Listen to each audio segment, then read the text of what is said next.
আসসালামু আলাইকুম ওয়া রাহমাতুল্লাহি ওয়া বারাকাতুহু। আশা করি সকলেই আল্লাহর রহমতে ভালো আছেন এবং সুস্থ আছেন। তো আজকের এই ভিডিওতে আমি একটি হাদিস শেয়ার করব। আশা করি আপনার মূল্যবান সময় দিয়ে একটু আমার কথাগুলো শ্রবণ করবেন।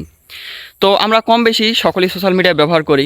হয়তো এই ভিডিওটি আপনি আপনার সোশ্যাল মিডিয়ার কোনো এক প্ল্যাটফর্মে হতে পারে ফেসবুক অথবা ইউটিউবে দেখতেছেন। তো সব মিলিয়ে বিষয় হলো যে হাদিসটি শেয়ার করতে চাচ্ছি সেটি মূলত একজন প্রসিদ্ধ সাহাবী হযরত আবু হুরায়রা রাদিয়াল্লাহু হতে বর্ণিত। রাসূল সাল্লাল্লাহু আলাইহি ওয়াসাল্লাম বলেছেন, যে ব্যক্তি কাউকে সৎপথের দিকে মূলত আহ্বান করবে সে আমলকারীর সমান নেকি পাবে। তো যে আমল করলো তার কিন্তু নেকি কম হবে না। আবার অপর দিকে কেউ যদি কাউকে ভ্রষ্টতার দিকে আহ্বান করে আর সে খারাপ কাজটা করে বসে তাহলে মূলত সে গুনার ভাগীদার হবে যে ভ্রষ্টতার দিকে তাকে ডেকেছে। তো আমি যদি এই হাদিসটা বোঝার জন্য খুব বেশি মেধার প্রয়োজন নেই, আমি মনে করি খুব সহজ সাবলীলভাবে বলা হয়েছে। তো সব মিলিয়ে আমি এতটুকুই বলবো, আমরা সোশ্যাল মিডিয়া ব্যবহার করি, সোশ্যাল মিডিয়াতে আমরা কী শেয়ার দিচ্ছি, কী বলতেছি, কী লিখতেছি, কী কমেন্টস করতেছি, এগুলো আমরা কিন্তু ভরসা করি না। তো যদি ছোট করে বলি, হযরত আলী রাদিয়াল্লাহু তাআলার এরকম একটা উক্তি আছে যে ভালো কাজ অল্প হলেও করুন, আর গুনার কাজ যদি খুব ক্ষুদ্র হয় তবুও সেটা ছেড়ে দিন, কেননা অল্প অল্প করেই অনেক কিছু হয়ে যায়।